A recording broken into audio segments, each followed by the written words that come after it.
All right. Other questions? Judge? Ms. Gray? No? Mr. Johnston? No? Mr. Fiorini? Nope. Okay. All right. Let's get the public testimony on this. And for the members of the audience, we're trying to get through this in focus. So if some of you wind up talking about other things, Mr. Ray will tackle you and carry you to your seat or some other physical demonstration. Just please try to stick on the environmental impact discussion section first, and then if you want to talk about the other ones to come up, we'll be happy to. Mr. Harum from the City of Stockton.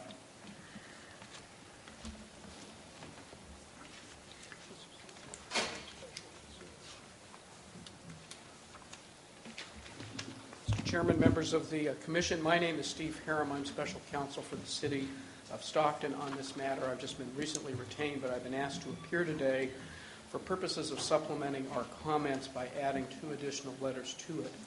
You do understand the legal caution that was made earlier in the meeting, the legal comment period. I will let me answer. I can answer that. For having litigated that case several times, I can tell you we understand that those comments, the agency has no legal obligation by statute to respond and make written comments. However, I think Mr. Stevens would agree with me that they are still part of the record of your proceedings. Of course. Even though they would not necessarily require, they are not new comments, but rather they supplement earlier comments that the city made and I think clarify those comments, and there are 2. All right. One is from the Community Development Director, who talks about the existing conditions of master and infrastructure plans and talks about the potential chilling effect that the current regulations could have, leading to a chain of events from the Bakersfield case that could cause direct, indirect physical changes to the environment which are omitted from your study, and we believe that that needs to be taken into account. He also points out that the settlement with the state of California with respect to the city's obligation to encourage downtown development may be impeded because of this, and we believe that those issues which have direct environmental effects need to be considered in the document and are not there. In addition, there's a letter from Dr. Mel Lytle, who is the director of the Municipal Utilities District, and in that letter, Mr. Lytle discusses the effects of the infrastructure and plans and the ability to implement those and how the regulations may lead to parallel infrastructure in less environmentally superior. Yes? Just a question.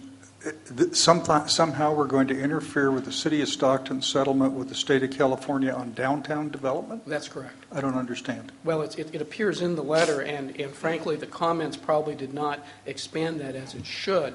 There's a concern that the fact that the downtown area is entirely within the Delta stewardship area, and it's entirely within the statutory Delta. It's within your jurisdiction. Yeah, but the point is, it's within the statutory Delta. That's why we might have some. I'm not quibbling with that. I mean, the fact is that your jurisdiction extends to projects in downtown Stockton, and it's the opinion of both Mr. Lytle and the opinion of Mr. Chase, based upon each of them having over 30 years of experience in this area, that the imposition of that regulation may discourage efforts to create development in the downtown area. Which regulation? Which one? The mere fact that... Well, we ought to come back to this discussion when we get to the regulatory section.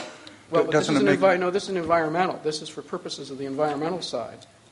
And we are merely stating that the regulation has the potential to affect the ability to meet the requirements of the settlement with the state of California. And as a result, while that is a direct economic effect, it has an indirect physical effect in terms of the growth pattern in the city, which is supposed to be in taking into account the settlement with the state of California, and that issue is not discussed in the environmental impact report.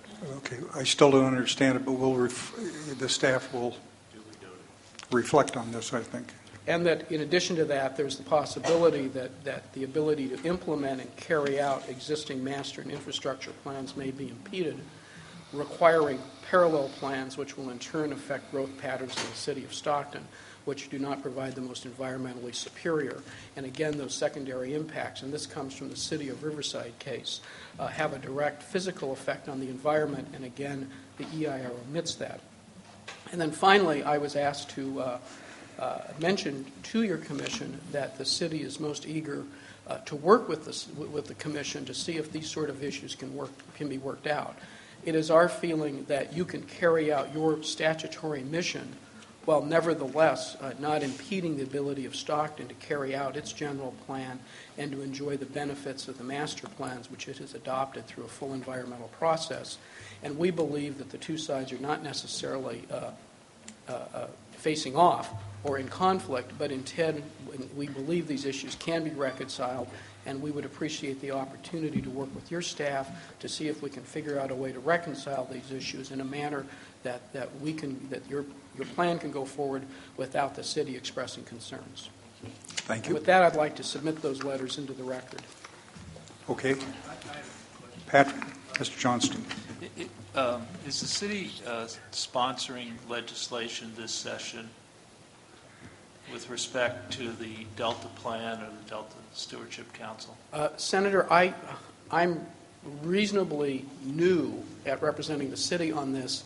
If they are, I am not familiar with that, and I do not have actual knowledge of that. So if they are or not, I do not know. So the issues you speak to and the desire to work with council staff are the